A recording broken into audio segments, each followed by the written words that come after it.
Akala ko dati, kapag mas maraming empleyado, mas malaki ang kita ng negosyo. Grabe, malala. Mali pala ako.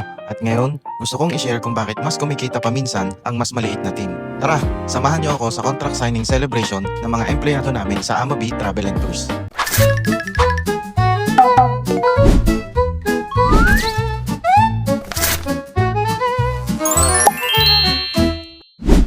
Dadabayan of Sears, sa mga hindi pa nakakakilala sa amin, kami ng asawa kong si Mama Amay ang magkasosyo sa Amabi Travel and Tours.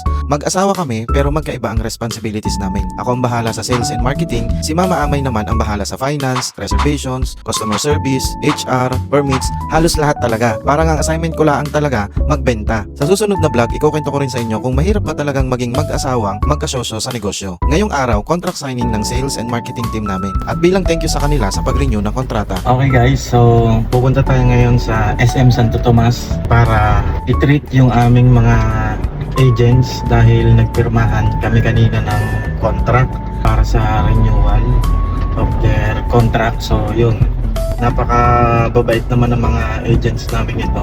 Although nabawasan kami dahil crisis nga nitong nakaraan at hindi pa masyadong nakakabawi sa income ulit. So yun, pero at least ayan, ito yung mga matitibay naming agents, most deserving for Amabi. Kaya deserve din nila ng treat. So magsasamgyup kami.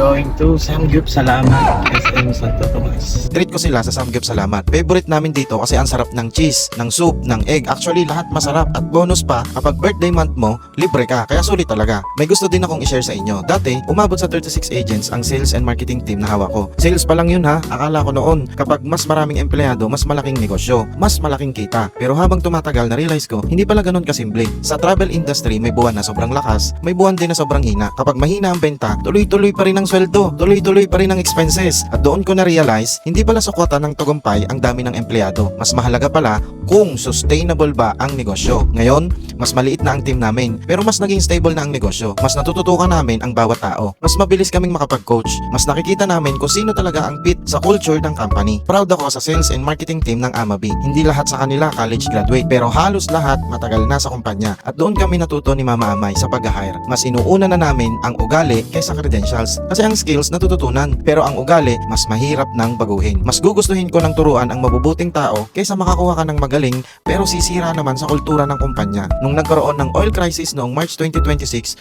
doon kami napilitang mag-adjust at kahit mahirap nung una, doon din namin nakita ang tamang laki ng team para sa negosyo namin. Ngayon, may mahihinang buwan pero hindi na kami ganoon kinakabahan.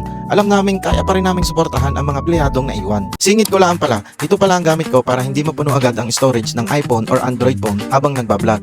Extra storage siya na mabilis mong makakopy at malilipat sa laptop. Kung gusto nyo rin ito, check nyo na lang sa comment section. Habang kumakain kami, masaya lang akong makita silang masaya. At sinabay na rin namin ang birthday celebration ng sales supervisor namin si Sir Mark at sales manager namin si Sir Glenn.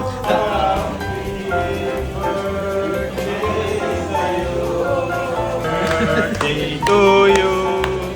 Happy birthday to you. Sana makakonta kasama mo natin. Picture ba?